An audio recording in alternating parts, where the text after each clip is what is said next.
Welcome to the Vault Podcast, classic music reviews, presented by IV Creative. Now, here's your hosts, B. Cox and the crew. Greetings and welcome, ladies and gentlemen, to another edition of the Vault Podcast, classic music reviews, presented by IV Creative. It's a perspective of the classics from a fresh point of view.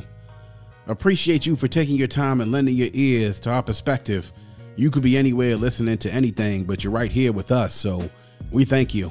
With you today is yours truly, B. Cox, and unfortunately, I do not have the crew with me today, so I am flying and manning the ship solo today. Shout out to the crew. We hope to be able to get them back, hopefully in some shape, form, or fashion. Things always happen, but we're going to keep this thing rolling, of course, because we got to keep bringing you dope content.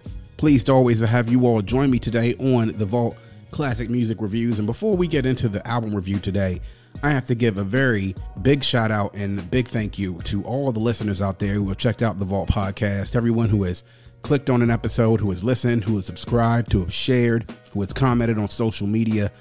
January was an absolutely massive month for us. It's our best month that we had since we started this podcast last year in August 2019. And it's amazing how far, just by the work that you do, by reaching out on social media and talking to people and by doing outreach, that how far you can get. So I want to make sure that I give my props to you, the listeners, who have made the Vault grow so much since its very first episode, since we recorded the review for Mobb Deep's Murder Music, and things have been great, and we've been heard in so many different countries. I believe it's been over 45, close to 50 countries now worldwide, everywhere, pretty much every continent except for Antarctica, in Asia, in Europe. Shout out to the listeners, of course, in the UK, and then also in Germany. And those are the ones that have the great numbers. Of course, then shout out to listeners in Australia and Asia. We've had seen listeners in Thailand and Japan and Taiwan as well. And we've also seen in South America, Brazil, Peru, and then stateside. Shout out, of course, to everybody in the DMV who was listening. But big shout out to the people in California. And of course, everyone in the state of Georgia. I know I got a lot of podcasters that I work with there that are listening, and we've picked up some listeners along the way. So shout out to all of you. I gave a shout out on social media on my Twitter the other day to a lot of podcasters. They know who they are, who have pretty much bigged up my show, and I know have contributed to the interest in the show. So I thank y'all, man, and I wish y'all all the best, and I hope to be able to collaborate with a lot of y'all as we continue to go on and grow this show. So thank you once again, man. I never thought the show would get to this point, but we love reviewing classic music, and we know with everyone out there that you like it too, and you love to sit there and discuss it, because these are music and albums that we all can think about times in our lives when we hear songs, and you listen to albums, you can think about exactly where you were and what you were doing during that time of your life, and some of them do strike chords. So thank y'all once again, man. We appreciate the love. Please continue to listen, sharing, and subscribing. Of course, you can catch us on all forms of social media. On our Twitter page, IG, and Facebook, you can get to our link tree. This gets to all of our streaming sources. That includes all of the podcast streaming. That's Podbean, Apple Podcasts, Google Podcasts, Spotify, Stitcher, iHeartRadio. You can also catch us on YouTube and then all of our social media sites. And there's even an email address there if you want to reach out and show some love. So please make sure that you do that. And please make sure that you tell a friend, as we say at the end of each episode. So thank y'all again. You know, we like to look at the classics here at the Vault Classic Music Review. And we are doing albums 20, 25, and 30 years. That puts us in the year of 1990, 95, and the year 2000. And, of course, we have the hashtags, hashtag Open the Vault and hashtag MBTC, standing for Nothing But the Classics, because that's what we do here on this show. And today we have an album turning 30 years old, and one that is incredibly dope, but I believe has been slept on in the time that it's been out. And it's a shame. Talking about the 1990 release on Wild Pitch Records, the short-lived but legendary Wild Pitch Records, Lord Finesse and DJ Mike Smooth, the Funky Technician. This came out on February 6, 1990, was recorded between 89 and 90, has a runtime of 52 minutes and 33 seconds over 13 tracks. Of course, this was the debut album of Lord Finesse and DJ Mike Smooth, and this album had a lot of different offerings on it. And this is actually the only album that Lord Finesse and DJ Mike Smooth put out by 1991. Right after this album came out, they actually split up, and Lord Finesse went on a solo career. Now, for those of y'all who are kind of listening, some of you are old enough, some of you may not be old enough, and think, wait, Lord Finesse, the same dude who produced on On Biggie's album, produced Suicidal Thoughts and did stuff for Digging in the Crates. Yes, that Lord Finesse. He was a rapper at one point in time and still performs to this day. And he was known more so as a rapper during his debut album. Of course, his later work, you knew that he produced a lot of stuff. As I mentioned, he produced on Ready to Die for Biggie. He also did a big portion of Big L's debut album, Lifestyles of the Poor and Dangerous. He did a lot of work with the collective that he was a part of, which was Digging in the Crates. Of course, and their footprint is all over this album. And of course, for those of you who don't know, the Digging in the Crates crew, which was a hip hop collective made up of Lord Finesse, Diamond D, OC, DJ OG, Buck Wild, Fat Joe, Showbiz and AG, D-Flow, and also the late great Big L. You know, they started this and they put out quite a bit of music, and a lot of that they were considered more so, I think, would be underground, more so than anything else. They were known around the industry, particularly in New York, but they had their mark around the industry as they had quite a few people. And of course, there were affiliates for DITC that weren't actually members of DITC. Like, you know, there were also artists such as Freddie Fox was known to do a lot of things with them as well. There was also DJ Premier, who did a lot of work, who did some work here on Funky Technician as well. And they were around and made music for the better part of about 20 years. And you could see things started to sort of fall apart right after Big L died. Even though Big L, planning on releasing his second album that was on Raucous Records, he was a central part in having that crew stay together. And there were a lot of different creative differences that they had, and they split up right around 2011, give or take around 2010, 2012, stating that they weren't going to make any more albums. And as a group, they did actually put out a few albums and recordings and as compilation albums, if you would. You know, OC said that they wanted to record new music. They actually recorded a new album released on October 2016 called Sessions. And OC stated that the group wanted to get together to record a brand new album because they said that Big L would not want them to end their legacy on creative differences and them not getting together to record again. So he was a member of the DITC crew, and this was the debut album that he put out. And of course, their mark is all over this album. So we'll get into this album. Lord Finesse and DJ Mike Smooth, the Funky Technician, released in 1990s, now 30 years old. And it's crazy to think about that. Just to go into a little bit of the background of this album and me listening to it personally, I remember this was probably out of all the albums that Lord Finesse has recorded, and there's been 3 that Lord Finesse has recorded in his career. Funky Technician, Return of the Funky Man, which came out in February 11th, 1992, and The Awakening, which came out in February 20th, 1996. That was actually the first Lord Finesse album that I listened to. And I sort of backtracked as time went along and listened to Return of the Funky Man. I listened to maybe Funky Technician probably about, I would say maybe about 4 or 5 years ago. Just randomly going through some music and trying to pick up albums that I hadn't listened to before. Reading some articles on the internet, I saw that this was an album that was very highly reviewed. So I decided to pick it up and listen to it. When I saw that it was coming up on the 30-year anniversary this year, I decided to make this one of the albums that we review, because this is an album obviously that was very well highly reviewed and had some good content to it. As I listened to it a few years ago, we decided to go ahead and put it on the schedule. This album actually was selected in 98 as one of the Source 100 Best Rap Albums, and the album was actually also re-released on Wild Pitch Records. If you go and look around, this album's not really available so much in print anymore. It's a lot of things that are out of stock. To try to find it, you really got to dig around the internet to try to find so, or maybe go to some record stores to see if you can find it. But it's kind of been hard because Wild Pitch has been a part of EMI, which then redistributed to a lot of different companies. And then eventually the company that owned the right to these records then released it through some distribution company. So some of it's still out there. It is on the internet, though. It is on Apple Music and Spotify, but I was able to go and listen to it again. This album, though, just to think about some of the themes that are sort of on here, it's amazing to sort of look at this, and you look at Lord Finesse's career. He's known primarily just as a producer, but he was really young during this. He mentioned on the album a couple of times that he was only 19 years old, and which is amazing considering the content that you hear during this album.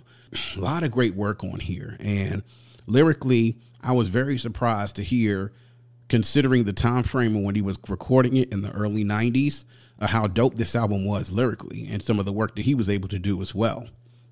As far as when it came to performers and guest spots, there are not a lot on here. There's only one guest spot on here, and that's AG. He appears on 2 tracks. That's on Back to Back Rhyming, very, very dope track. And also Keep It Flowing, which is another great track as well.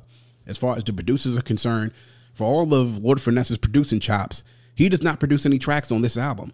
All the tracks are produced by Showbiz, Diamond D, and then also by DJ Premier. DJ Mike Smooth did co-produce Slave to My Sound Wave with DJ Premier on this one as well. So he didn't really take up producing anything until some of his later projects. But when you have those list of producers to your disposal, I guess you can kind of take a break from the SP1200, which was his producer machine of choice, in order to be able to move on to focus on the lyrics. And that's where I think this album truly shines, is the fact that as talented as a producer that Lord Finesse was and eventually became, that he had some masters at the producing craft that were able to put some work into this album to really make it an incredible project. And considering the time, I think it is a project that I'm really surprised that we don't talk about enough. So I'm going to get into some of the things that I really liked a lot on this album.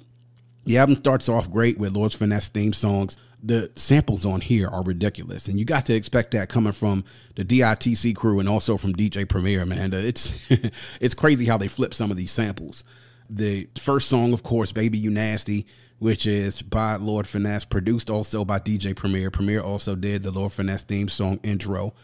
That was a really dope track. I loved it, the fact that there's that sample, of course, on that record. 2 samples by Cold Blooded by James Brown, and then They Get Down by Lord Price. And it was really cool how they brought in that Baby You Nasty sample into the chorus. And it's just really just typical Premier, some of the things that he likes to bring on the tracks. And in the title track, Funky Technician, is a really, really cool track produced by Diamond D. And you could see some of the lyrical, flex that you see Lord Finesse doing that. And Back to Back Rhyming is the first one that you see a guest spot through AG on there. Both of them really kind of lay down 2 really ill verses. Here I Come is a very balanced but slow tempo track where you get to see them switch the flow up. And that's the thing that I love about this album, is the fact that all the beats don't sound the same. And I think when we dealt with a lot of albums of the 80s into the 90s, sometimes you got albums that were either all produced by one producer, or you would see a lot of beats sort of sound the same tempo, same drum breaks, same type of samples. And what you would do is get a rapper that would get into this monotonous sort of flow, or their flow sort of sounded the same. That's not the case here in this album. The first case of that you see in that is on Here I Come, produced by Diamond D, where you see the flow start to slow down a little bit, and he still kills it on this though. And that Here I Come track is an example of how they sort of able to slow it down, and you see some of the things that Lord Finesse can do when he's dealt with the, not more so of an upbeat beat that you saw mostly in those late 80s and early 90s, as a lot of hip hop was starting to transition into some new jack swing, and the hip hop itself was starting to transition into another outside of the golden era and into the G-Funk era and a different era into music. So you start to see the 2 samples on this one, Take Some, Leave Some by James Brown. James Brown has sampled a bunch on this, and of course that vocal sample in the beginning of Richard Pryor from a TV panel show in 1968, a little bit of a younger Richard Pryor, where you hear him talking. That's where they pulled that actual vocal sample from. Another one that I do love Slave to My Sound Wave. That's the one produced by DJ Premier and Mike Smooth. I Keep the Crowd Listening is another highlight as well. Bad Mother is a track that stood out to me in particular because of that sample. Now, anybody who's listened to that song of Bad Mother knows that that sample comes from The Boss by James Brown.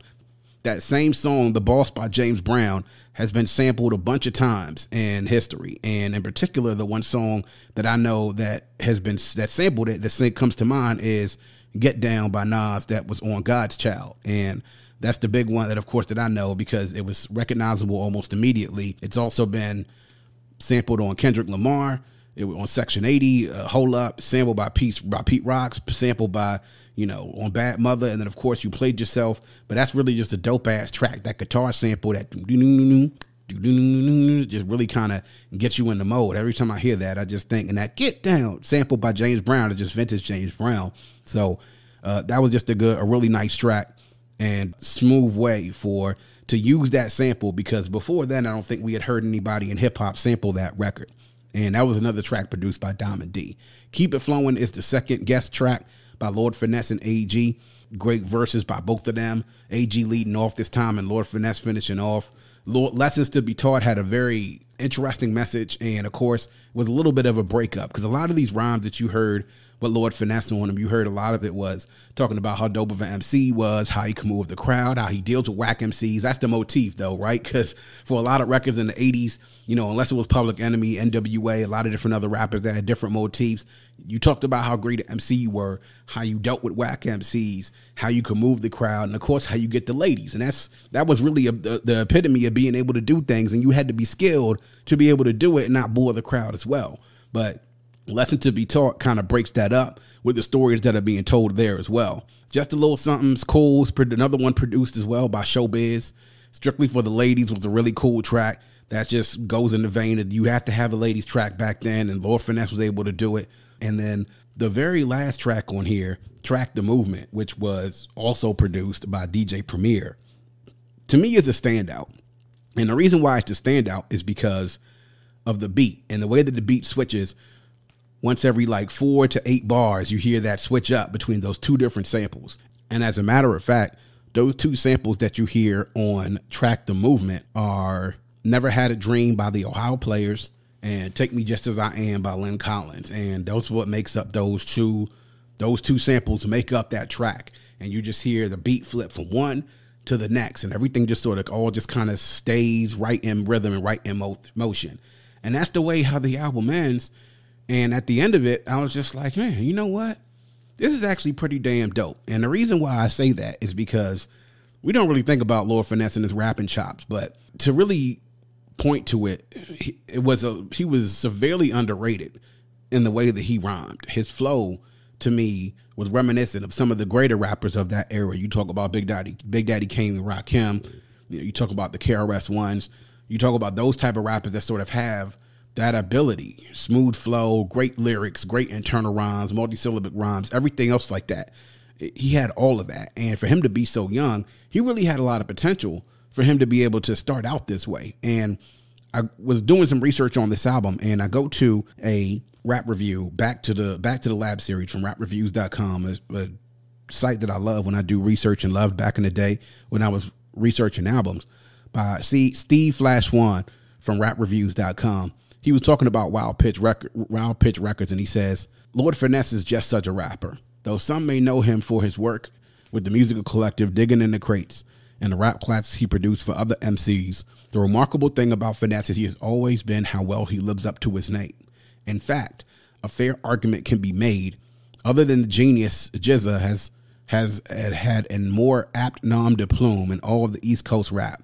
To explain, let's consult with Merriam-Webster to break down the name. Lord, one having power and authority over others, a man of rank or position, and finesse, refinement or delicacy of workmanship, skillful handling of a situation. He goes on to say, as a rap artist, Lord Finesse embodied the latter half of his name and sheer microphone ability. With his breath control, deep but not bass heavy vocal tone, and penchant for his comedic snaps and wit, he ranked right among contemporaries from Rakim to Big Daddy Kane. So the former half of his first name came from assured self-confidence and stability, what even could be called disdain for other rappers who just aren't worthy to carry his jock strap. And that's really what you hear in this album. You really hear confidence in his voice. He's confident in his ability. And really, when you hear some of these lyrics, you hear just like somebody who, if they could be in a cipher, like thinking of the time, again, I don't want anyone to jump out there to say, yo, B. Cox is singing that Lord Finesse is just as ill as Rakim and Big Daddy Kane when it comes to rhyming. No, I'm not saying that. What I'm saying is, thinking of the time, you could see someone who could be in a cipher with a Rakim and a Big Daddy Kane, or be on a track with a Rakim and Big Daddy Kane, and not really there be too much of a drop off, a severe drop off. You could see a kid to be like, yo, man, is this kid nice as Rakim? Nah, but he pretty dope though. And that's really what I was sort of thinking back to that time and knowing how the way that rappers rapped as a young kid. He really showed all of the traits of somebody who was coming up in the rap game. And you could see that he studied a lot of the greats coming up as a kid. You could see the influence of someone like Rakim, someone of like Big Daddy Kane, also of Cool G Rap, KRS One. You could see influences slightly of a little bit of Chuck D in there as well.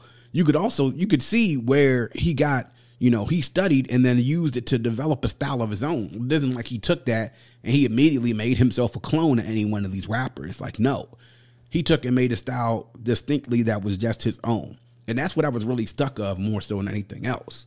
And I was just like, well, you know, if I was around in those days, I think this would have been an album that I would have picked up, and I would have been like, yo, this is something I could have pumped without a shadow of a doubt. I definitely could have blasted this. And the production work on here is just great, man. By the way, to me, there's no lowlights on this one at all. It's just really, this is a solid album. Production work on here is crazy. The samples are here on crazy. Just doing the research here on the tracks and seeing who's been sampled on here. Of course, James Brown I mentioned already. You know, Lloyd Price has been mentioned, was sampled on here. On Keep It Flowing, there was Scorpio by Dennis Coffey and the Detroit Guitar Band, Joy and Pain by Rob Bass and DJ Easy Rock, of course. You know, you saw also other samples by Eric B. and Rakim, I Ain't No Joke. Richard Pryor mentioned that as well, by Rufus Thomas. Impeach the President by Honey Drippers and Want to Keep the Crowd Listening. So there's a lot of dope samples that were used by here. And of course, considering who produced it, you would expect that. So a really, really dope sampling. No lowlights on this for me, because I think this is just really just a solid offering. And I know what a lot of you out there are thinking. All right, man, well, this album is so dope. Then why in the hell haven't we heard more about it? Well, I honestly have to say, I think it's a symptom of the matter of, one, the recognition that a lot of people may have not known who Lord Finesse was at that particular time. And two, the time period it came out in. We've done our research as far as reviews that we're going to do for albums that were released in this year in 1990. And let me tell you something. It was hard to try to come up and separate the albums that were released in 1990 to come up with a good list. And when you look at the albums that were released just in this year alone, it's it's incredible. You got Public Enemy's Fear of a Black Planet. You have Tribe's debut album. You have America's Most Wanted by Ice Cube. I mean, it's a lot. You got Brand Nubians, All for One, all listed on here as well. You know, there's a lot of dope albums that came out during this year, and you can't help but to just think, LL Cool J, Mama Said Knock You Out. There were a lot of dope albums that came out this year, man. So I honestly think that, and all of those artists that I named right there were all dope artists and dope albums. They were also very commercially successful. They were successful commercially. They had radio success. All of those had some sort of appeal to the greater public. They were artists that people had known through some, previous projects. This was the debut album that they put out. And it came pretty much at a time when there were a lot of dope albums that came out during 1990. A lot of dope albums came out in 1990. So because of that, I think that this album got overlooked just a little bit. Just a little bit. And it's kind of hard to have to do something like that, because it's unfortunate, because this really is a dope album. This is really a solid and dope album. And considering the fact that it got overshadowed without a shadow of a doubt.